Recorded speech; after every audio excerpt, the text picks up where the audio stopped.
শেষ পর্যন্ত রায়ান আর পারুলের মিল হয়ে গেল। সম্পূর্ণ জানতে ভিডিওটিতে একটি লাইক করে দেখতে থাকো।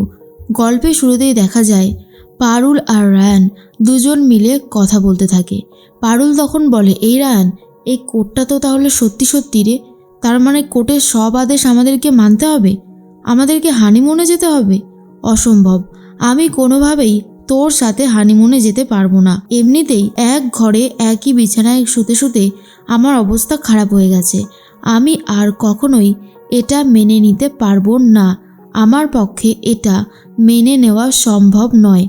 ঠিক সেই মুহূর্তেই রায়ান তখন বলে, কিন্তু কোর্টের আদেশ না মানলে যে আমাদের কপালে অশেষ দুঃখ আছে রে পারুল, বিশেষ করে আমার কপালে। দেখছিলিস তো কিভাবে মারছিল ওই ছেলেটাকে, আমার কিন্তু সত্যি খুব ভয় করছে। পারুল তখন বলে, তুই একদম ভয় পাবি না, ভয় পেলে তো ভয় পেতেই হবে। কিন্তু রায়ান বলে, কিচ্ছু করার নেই রে, আমাদের এই নিয়মটা মানতেই হবে। এদিকেই পরিতোষের সাথে কথা বলতে থাকে ব্রততী।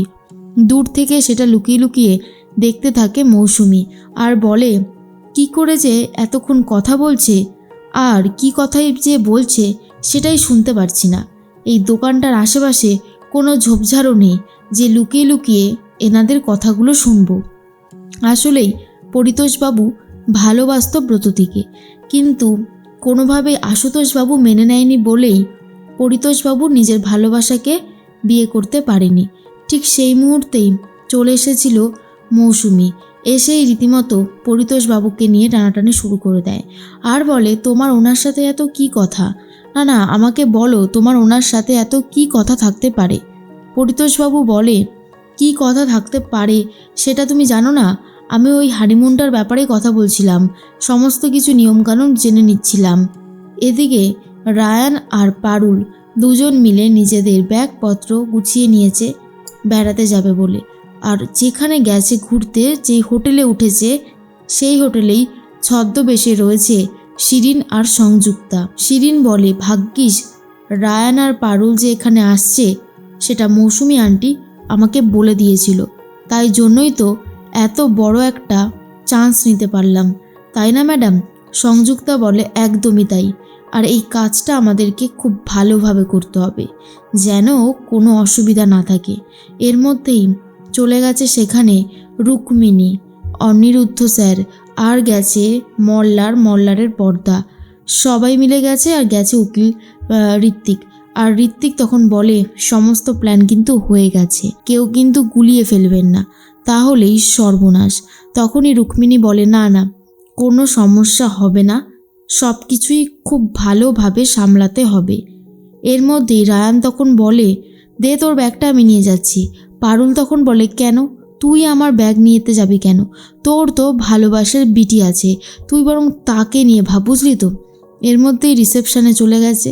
যিনি রিসেপশানে ছিলেন তিনি তখন বলেন, এমনিতেই মাধ্যমিক উচ্চ মাধ্যমিক শেষ হয়েছে আর এখন তো মারাত্মক ভিড়, এখানে একটাই রুম ফাঁকা আছে, আর আপনারা আবার কোর্টের ঝামেলা ফামেলা নিয়ে এসেছেন, আপনাদেরকে তো আর যেই সেই ঘর দেওয়া যাবে না, আপনাদের জন্য একটা সুইট রুম আছে আর আপনারা সেটাতে থাকতে পারবেন। তখনই পারুল বলে, আচ্ছা ওই ঘরটাতে দুখানা বিছানা হবে তো? কিন্তু তিনি তখন বলেন, না, বিছানা তো ম্যাডাম একটাই আছে, আর আপনাদের তো কোর্ট থেকে এখানে নির্দেশ দিয়ে পাঠিয়েছে, আপনারা দুখানা বিছানা দিয়ে কি করবেন ম্যাডাম? আপনাদের একটা বিছানাতেই হয়ে যাবে।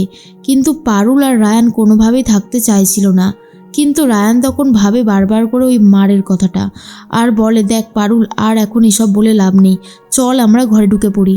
এরপর সেই ঘরে চলে যায়। অন্যদিকে প্ল্যান করতে থাকে রুক্মিণী আর বলে, যেমনটা বলা হয়েছিল, যে স্বামী তার স্ত্রীকে ভালোবাসে না সেই স্ত্রীকে রাতের অন্ধকারে এক কাপালিক তুলে নিয়ে গিয়ে বলি দিয়ে দেয়। আর এরকমটাই কিন্তু আমাদেরকে করতে হবে, পারুলকে কিন্তু আমাদেরকে কিডন্যাপ করতে হবে, মাথায় আছে তো? ঋত্বিক থেকে শুরু করে অনিরুদ্ধ, মল্লার সবাই তখন বলে, সব ঠিক আছে, কোনো চিন্তা করতে না, সব কিছু খুব ভালোভাবে হয়ে যাবে। অন্যদিকে শিরিন আর সংযুক্তা লুকিয়ে লুকিয়ে রুক্মিণীদের প্ল্যানটা শুনে নেয় আর বলে, তাহলে এবারে তো একটা দারুণ কাজ হবে, সাপও মরবে অথচ লাঠিও ভাঙবে না, এমন একটা প্ল্যান ওরা করেছে, কাজটা করব আমরা কিন্তু ফাঁসবে ওরা। কি বলেন ম্যাডাম? সংযুক্তা তখন বলে, ঠিকই বলেছ, খুব নিখুঁতভাবে আমাদেরকে কাজটা করতে হবে।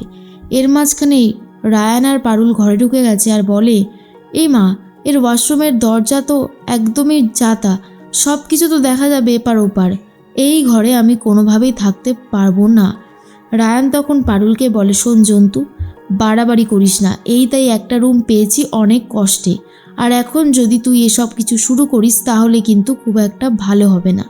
সেই জন্য তোকে বলছি, তুই অন্তত নিজেকে সামলে নে, কারণ এখন আর কোনো রুম ফাঁকা নেই, আমাদের জন্য না অন্য কোনো রুম বরাদ্দ হবে না। এর মধ্যেই মেসেজ করেছে, সুন্দর একটা ভিডিও পাঠাতে হবে। রায়ান ছবি তুলে পাঠিয়ে দেয়, কিন্তু ছবিতে কাজ হবে না। কোন গানে পারুল আর রায়ান নাচ করবে সেটাও পাঠিয়ে দেয় ঋত্বিক। আর তখনই মনে মনে একটা কথাই ভাবতে থাকে রায়ান, যেটা হচ্ছে সেটা ভালো হচ্ছে না। এই উকিল বাবু আর এই কোর্ট আমাদেরকে রীতিমতো মহা বিপদে ফেলার চেষ্টা করছে।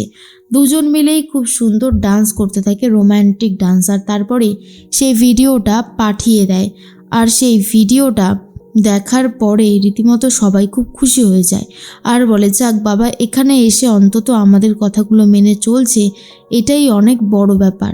এর মধ্যেই পারুল বলে, যা খুশি তুই কর, আমার একদম আর ভালো লাগছে না, আমি বরং যাই গিয়ে একটু ফ্রেশ হয়ে নিই। কিন্তু পারুল বাথরুমে গিয়ে ভাবে, এবার কি হবে? এইটা তো ট্রান্সপারেন্ট, এবার তো সব দেখতে পেয়ে যাবে রায়ান, তারপর কি হবে? এসব কথাই ভাবতে থাকে। কিন্তু রায়ান নিজেকে সংযত করে, নিজেকে রীতিমতো দূরে সরিয়ে দেয় যাতে রায়ান ওই দিকে তাকাতে না পারে।